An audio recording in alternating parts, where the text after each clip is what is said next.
So hello and welcome everyone. I'm Rochelle, the Development Director at Trinity Hall, for those of you that don't know me. And I'm delighted to welcome you to the next in our climate change series of events in the run-up to COP. Welcome to all of you around the world who are watching online. I think we've got 4 different countries: Canada, Denmark, Germany, and the UK, and alumni of matriculation years from 1952 through to current students, so 2021, which is great to see. And I'm delighted that we have an event with Emma Kast, who is a research fellow in geography, geology, and geophysics at Trinity Hall, and joined us last year during lockdown. But Emma did a PhD in geosciences from Princeton and studies marine biogeochemical cycles and ecology across the Earth's history. So I'm delighted to hand over to Emma and hear more about paleoclimate and ocean nutrients and what we can learn from the Earth's geological record. Thank you, Emma.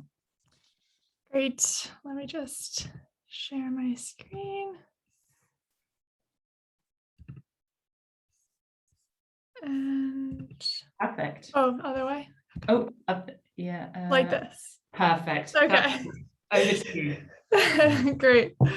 Yeah, it's such a pleasure to be here and to be talking with you all. So, yeah, I'm going to be talking a little bit about paleoclimate in general, and also a little bit about ocean nutrients. And all of this is things that we learn from the Earth's geologic record. So I'm actually from Arizona, and this is a picture of the Grand Canyon. And I thought I'd start with this just because it really nicely shows these layers of sediment that built up over time. And there's over 1 billion years of history recorded that you can see in the Grand Canyon. So I thought that was a nice start to our evening. Okay, great. So first, I just wanted to give you a little bit of a just like outline so you know what's headed your way. First, a brief tour of geologic time, just get us all oriented on the same page. And then I really want to talk through kind of 3 questions. So first, what was the climate like in the past and how do we know? Second, why has the climate changed? And then third, why should we care about climate in the past or paleoclimate? And then last, I'll hopefully have a bit of time to talk about some of my own research into ocean oxygen and nutrient cycling in the past. So we'll kind of wrap it up with a little kind of research example. Okay, yeah, so a brief tour of geologic time. This is a really great figure that kind of gives you a sense for Earth history. So starting, hopefully you can see my mouse. So starting the bottom left here is the formation of the Earth, which happened around 4.5 billion years ago. And then these spirals are basically time moving towards the present. So on this figure, the present is this part nearest to us. And I guess I just want to give you an appreciation for the amount of time that exists in Earth's history and some kind of key events. So around 3.5 billion years ago, so way down here in these little spirals, are first signs of life on Earth. Around 2 billion years ago, we get photosynthesis and the rise of oxygen. Then we can also get to more recent events. So 1 billion years ago, we get the first animals. And as we move up the spiral, you can see kind of the diversification of life on the planet. And today, I'm actually going to be focusing on a relatively short amount of time in the scheme of geologic history, which is basically, if you can see my mouse, from this line to the present, the last 65 million years. It's called the Cenozoic, or sometimes referred to the age of the mammals. So basically the time period from when the dinosaurs went extinct until modern day. And if we want to put humans on this kind of geological time, we're all basically right at this last sliver of this diagram. Okay, so yeah, like I said, today we'll focus on last 65 million years, and the climate over the Cenozoic on a pretty long time scale. Okay, so the first question, what was the climate like in the past and how do we know? And the first example that I want to show you is actually this. It's an artistic reconstruction of an environment somewhere on Earth 90 million years ago. And so while I'm talking through this figure, in your head, try to guess which continent this reconstruction is from. So the way that this was made is basically some researchers found a bunch of fossils of different plants, so things like ferns and woody trees. And they used these to infer that this location must have been this kind of temperate rainforest type environment. And so we kind of have a sense for the climate of this place based on what plants and animals existed at that time. Now, the surprising thing is that this is actually a reconstruction of West Antarctica 90 million years ago. So if you were to go there today, instead of this kind of lush plant life, you'd find basically more than a kilometer thick ice sheet on top of the land. So clearly, like, dramatic changes in the climate over these kind of timescales. Okay, so this is kind of one way we can learn about climate in the past is, looking at what plants were around and trying to infer what types of environments they would have been able to live in. However, we have a lot of other tools as well. Really, the big ones are these things that we call geochemical proxies. So a proxy is a way you can learn about the climate kind of like by measuring something else. So some of the big ones in terms of reconstructing temperature, the first one is the oxygen isotope composition of something called foraminifera. And I'm going to talk a lot more about that in a few seconds. And then there's other varieties of proxies as well. So you can look at magnesium calcium ratios in different kind of fossil materials. There's different biomarkers that you can look at and try to reconstruct temperature that way too. So there's a whole kind of suite of proxies that we use to try to reconstruct temperature. So one of the most fundamental ones, and that's been used really widely in kind of the field of paleoclimate, is this foraminifera oxygen isotope proxy. So what is this? So first, foraminifera. There are these tiny animals. So they're around, let's say, 100 microns across. So you can see them with your eye, but they look like a tiny speck of sand, basically. And they're really cool because they form this carbonate shell. And those shells can get preserved in marine sediments.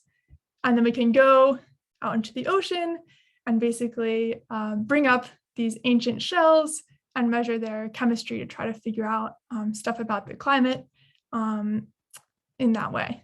Okay, so that's the foraminifera part. So what about the oxygen isotopes? So the oxygen isotopes work like this. This is the lovely ocean, as you can clearly see by my square blue box. And the water in the ocean can have one of two isotopes on the oxygen atom. It can have oxygen 18 or oxygen 16. And when there's ice sheets that form on the planet like this, they tend to, the lighter isotope, the 16O, tends to preferentially end up in the ice and versus the ocean.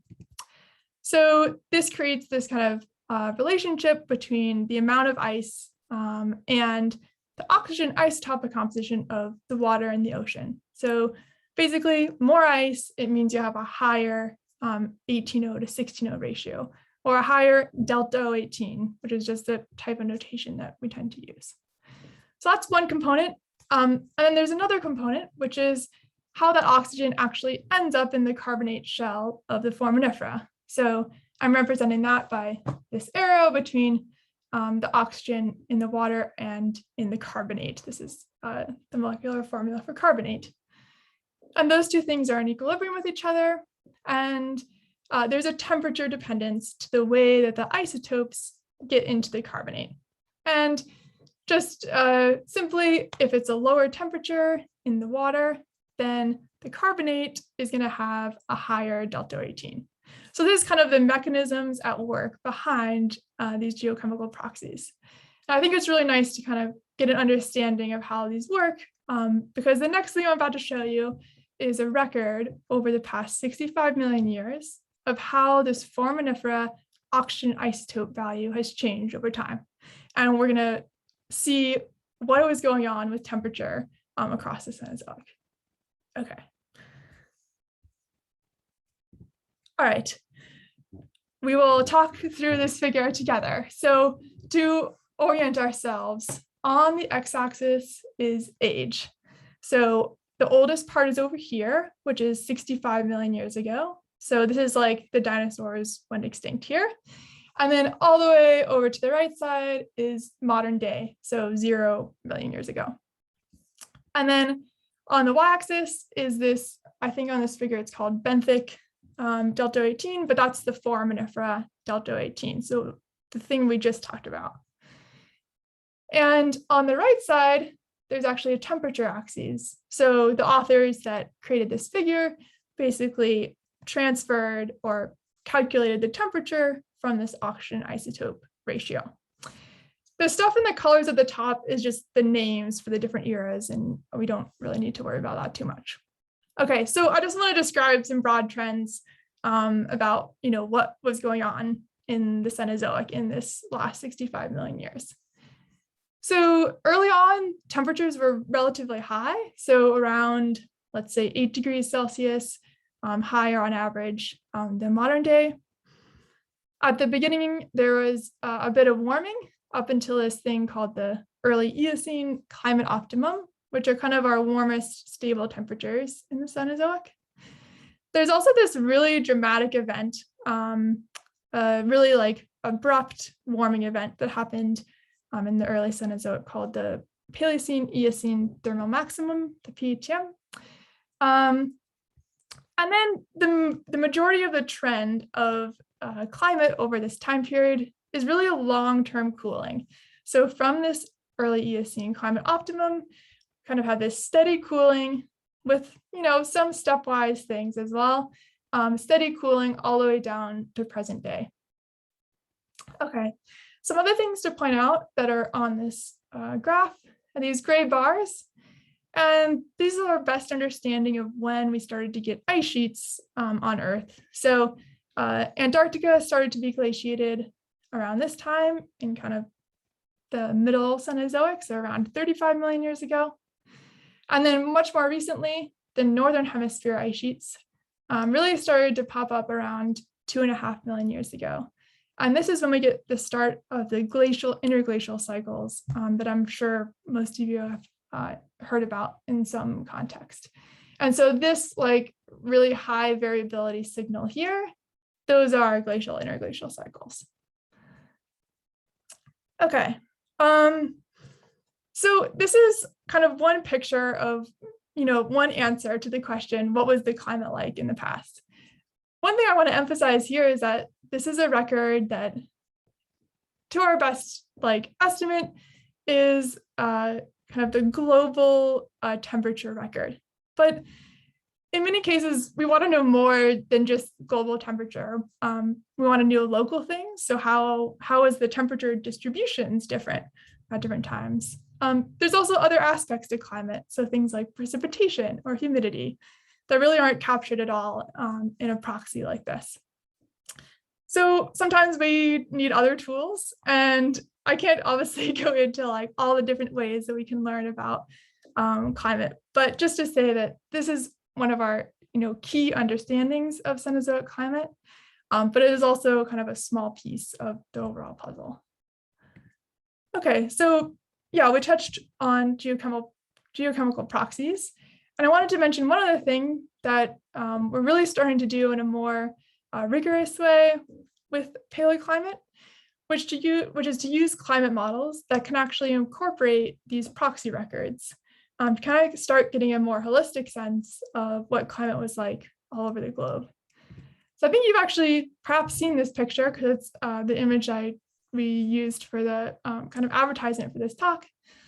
It's this really cool website. I would encourage you to check it out. It's called climatearchive.org. And you can basically play around with what models are saying about paleoclimate over the past. So I just kind of grabbed a couple screenshots of 50 million years ago and the present day. One big feature you can pick out is that 50 million years ago, no Antarctic ice sheet, and even vegetation differences and all that kind of stuff are incorporated into these models. Okay.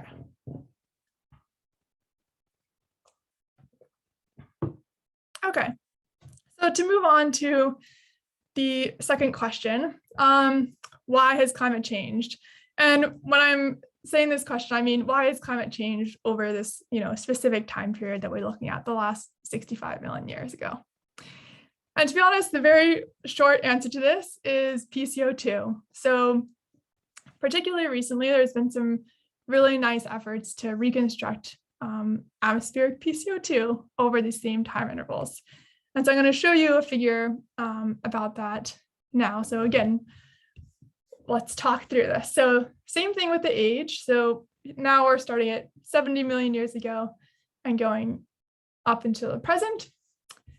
This top panel here in the gray is showing us surface temperature. So this is actually exactly the same curve that we looked at just a few slides ago. So this is a reconstruction of temperature based on oxygen isotopes in foraminifera.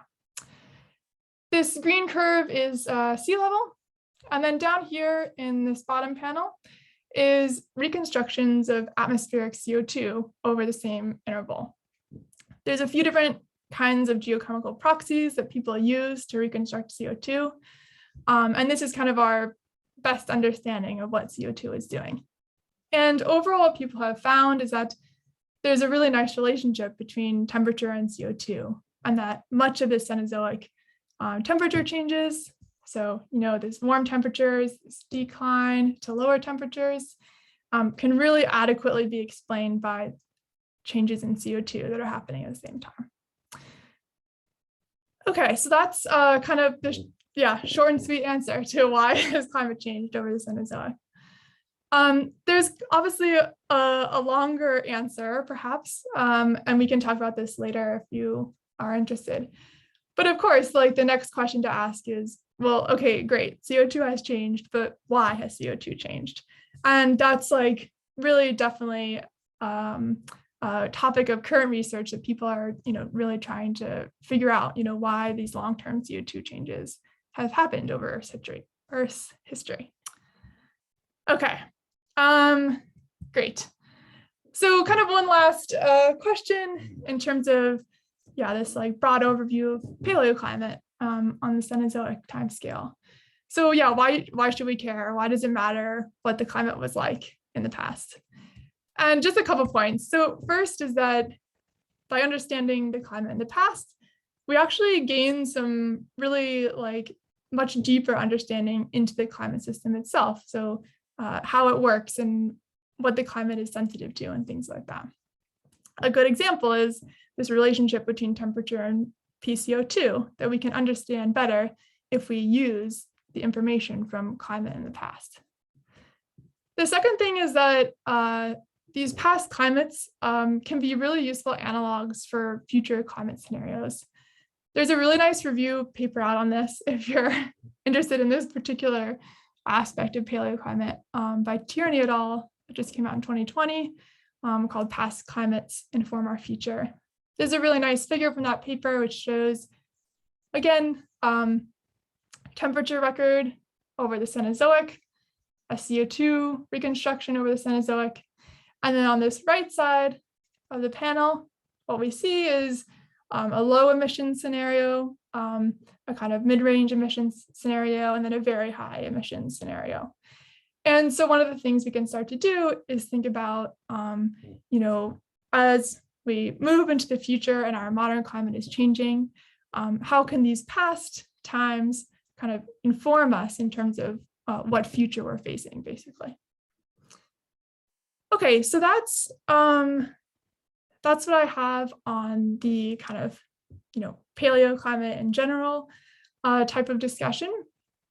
And then I'm going to talk hopefully briefly about some research that I'm currently involved in.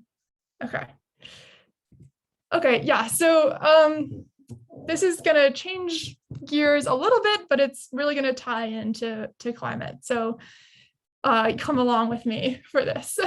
Okay, so we're going to be looking at ocean oxygen and nutrient cycling in the past. Okay, so as just some basic background, so in the ocean, nitrogen is basically the major limiting nutrient.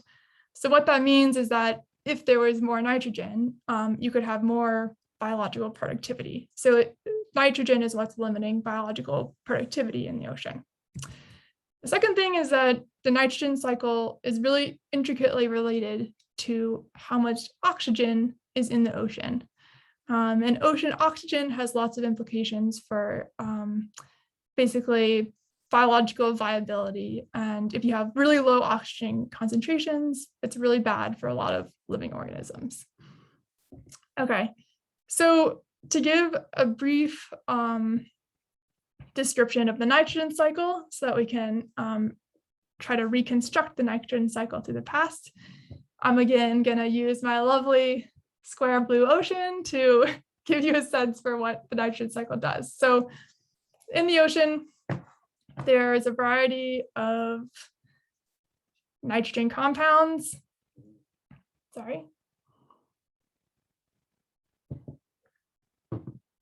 And these are all biologically available. Excuse me. And the way that nitrogen enters the ocean is through a process called nitrogen fixation. And that basically takes nitrogen that's in the atmosphere and turns it into these biologically available nitrogen forms. On the other hand, nitrogen leaves the ocean through two processes. They're actually the same biochemical process, which is called denitrification. It's essentially the opposite of nitrogen fixation. It just removes the nitrogen from the system. But it can happen in two different places.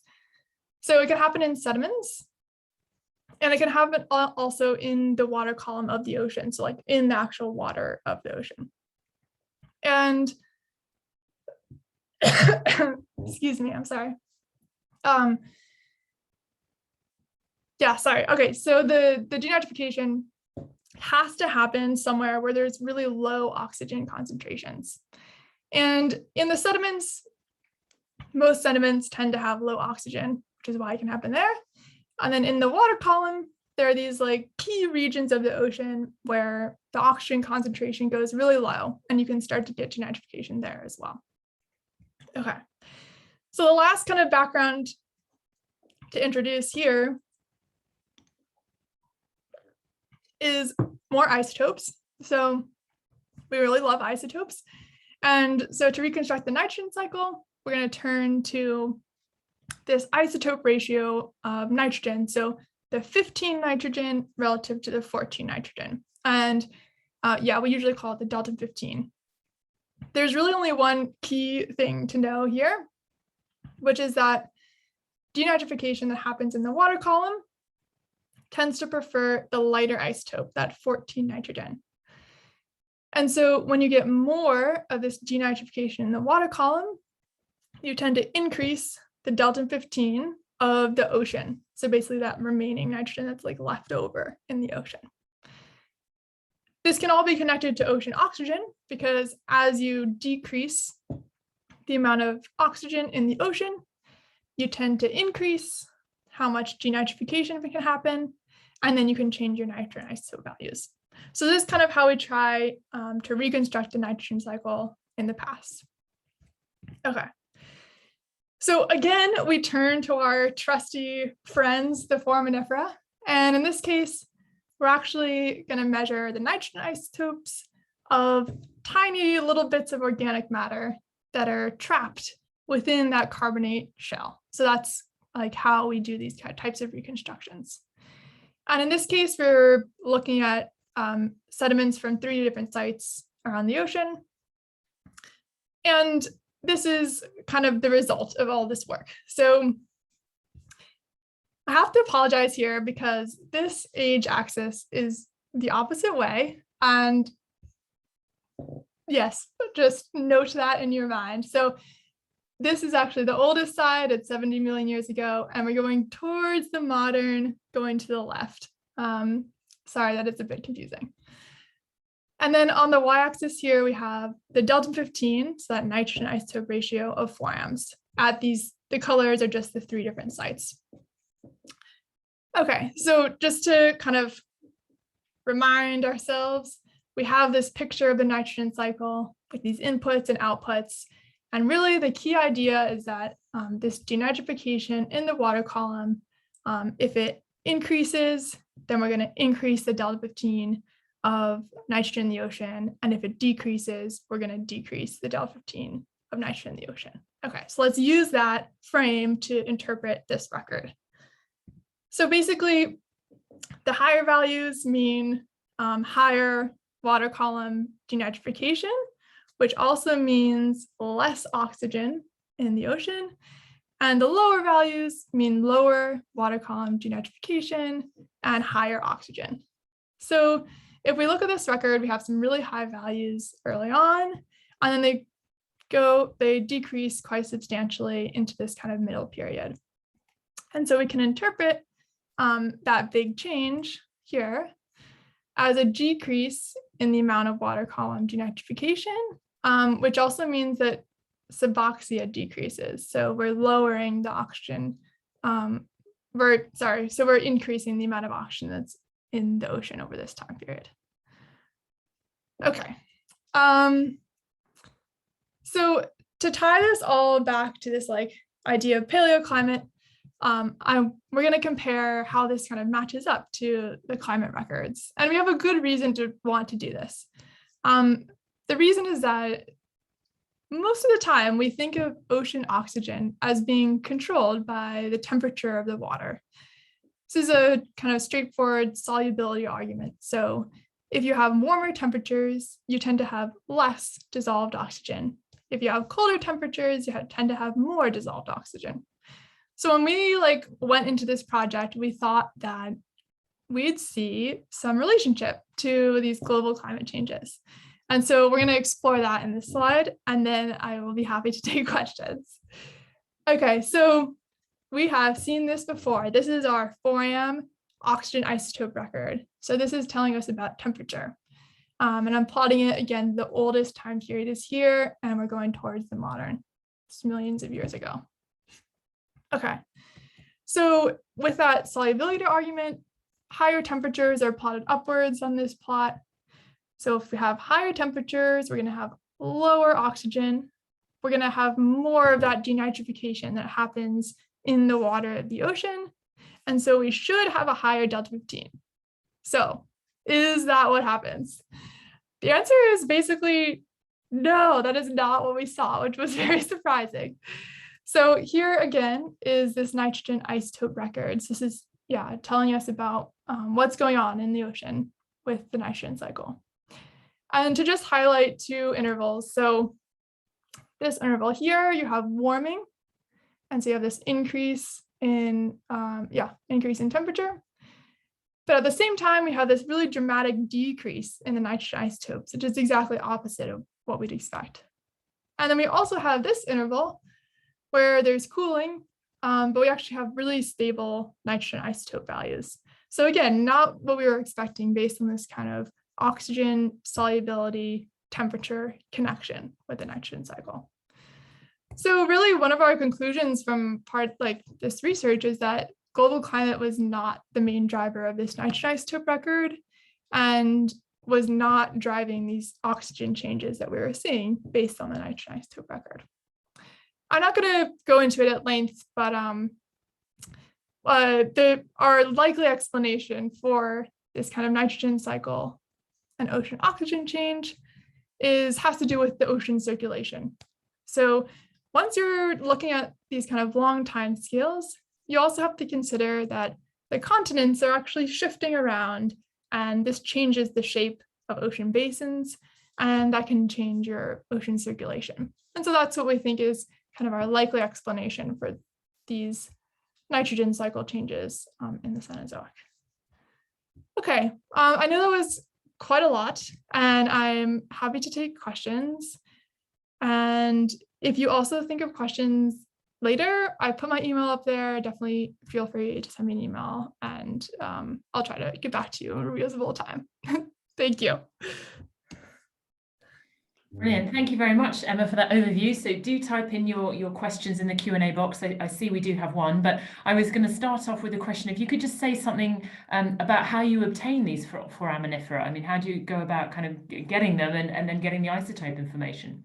Yeah, that is a great question. Okay, because I love how we get these. Okay, so there's basically this international organization, consortia, who do deep sea ocean scientific drilling. So essentially there's a ship with a drill core, and so they kind of go around to different sites that have been, proposed and vetted and etc. And they bring back drill cores. So they're like tubes. They're about this big, and they drill down, in some cases, almost a kilometer or more into the bottom of the ocean and bring back these marine sediments that have forams in them, and they also like other stuff too. Then the super cool part is that as a researcher, you can request samples from this organization, and they'll basically send you material. Yeah, so that answers the how do you get the samples part. It's called, oh, sorry, I should say the name. So the name is the International Ocean, I think it's called Discovery Project now. So the IODP, yeah. Brilliant. That's great. Thank you. So I'll go to a question that's in the chat. Why did the Antarctic get ice first? Yeah, that's a good question. So one reason is that the land mass of Antarctica is actually much higher latitude than where we have land in the Northern Hemisphere. So right now we don't have any land in the Northern Hemisphere that's actually on the poles. So in general, the Antarctica is farther poleward than in the Northern Hemisphere. There's also this interesting oceanographic wind pattern thing. So because the Southern Ocean is actually a circle, there's this really strong current that goes around Antarctica. And it also sets up this kind of wind pattern that's very strong. And the way I've had it described to me is it basically kind of isolates Antarctica. So it's harder to get warm air to Antarctica. So it's kind of separated away from everywhere else because of all these kind of dynamics. Yeah. Brilliant. That's great. Thank you. And sort of thinking about your own research as well, you obviously had this hypothesis and then it wasn't as you expected. I mean, how did that kind of feel then when it was not the results that you were thinking of? And is there any way, you've obviously come up with an explanation, but is there any kind of further research now that you can be doing to kind of test that explanation that it was about the kind of the continents moving and changing in basins? Yeah, as to how it felt. Honestly, it's I guess there's the initial what? What is happening? But on the other hand, I think it's exciting because it's something to figure out, and it means that we didn't have a complete picture of these kind of nutrient, oxygen, temperature dynamics. And so it's quite interesting to try to figure that out and to be part of figuring that out. In terms of, is there anything else to do? It's of course, yes, there's always more. Oh yes, I could go on and on. So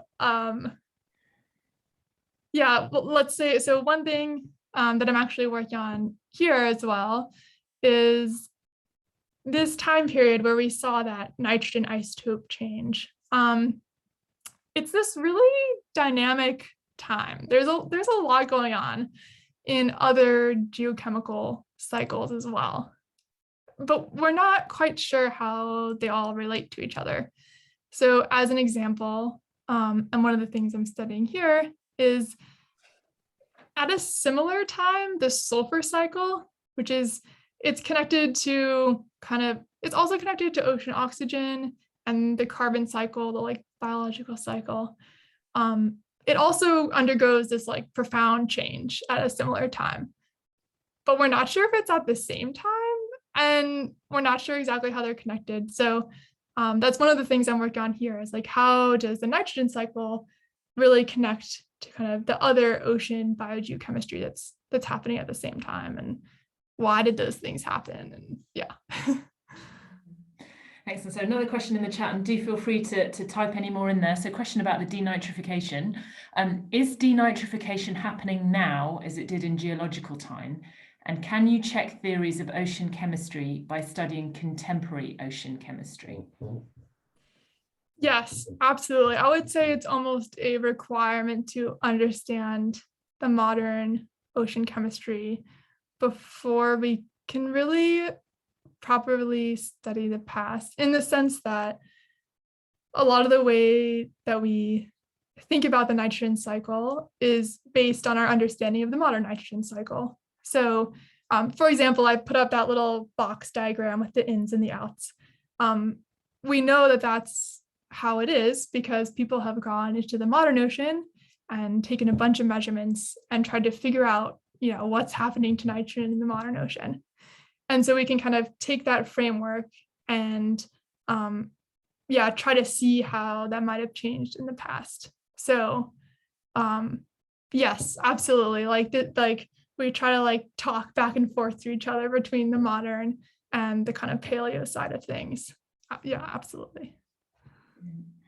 And I didn't know whether to pick you up on, you said there was the longer answer for why climate has changed over the Cenozoic and the kind of the changes in CO2 as well. So I didn't know if you wanted the opportunity to say a little bit more about that. Yeah, I could say a little more. It's definitely a more involved answer, but it's also really cool. So on these long time scales, to our best understanding, the thing that controls atmospheric CO2 is this interesting balance between basically CO2 going out of the atmosphere, and the stuff that's going in is coming from volcanoes, basically. So when a volcano erupts, it emits some CO2 and that ends up in the atmosphere. If that was all that was happening, then over time, we'd just steadily accumulate CO2, it would just go higher and higher and higher. So to balance that out in the Earth system, what happens is CO2 in the atmosphere actually reacts basically with rocks. So particular kind of rocks called silicates.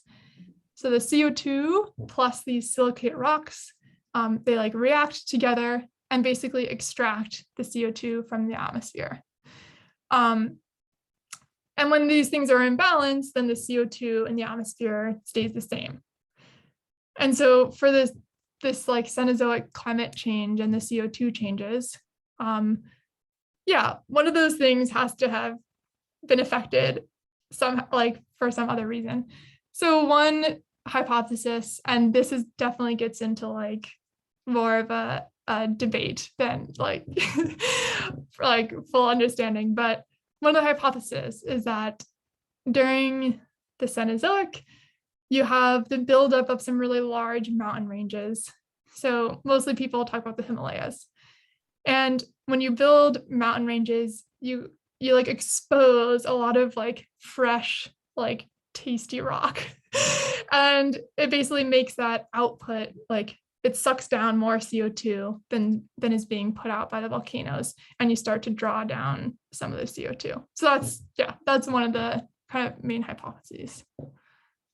Brilliant, that's great. Now, I wanted to get volcanoes mentioned in there, bring in my own Yes. passion. Thank you.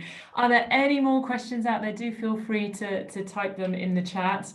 But if not, I think we will sum up there and say a huge thank you to Emma for an overview of the climate over 65 million years. Obviously, we're very focused on the present day at the moment, but as you say, having that understanding over such a long geological time period is so helpful to understanding and indeed modelling the present day. So thank you so much for that. We do have more events coming up in our climate change series. We have sort of entrepreneurs involved in climate change on the 1st of November, a business panel and how you balance both profit and sustainability on the 9th of November, and another one of our fellows talking about climate change and climate justice in Africa on the 10th of November. So do join us for those. Sign-ups are all via our website, but we will be recording them and you'll be able to watch them through the Trinity Hall YouTube channel as well. So thank you to you all for watching, and a huge thank you again to Emma, and hopefully see you all soon. Thank you. Bye-bye.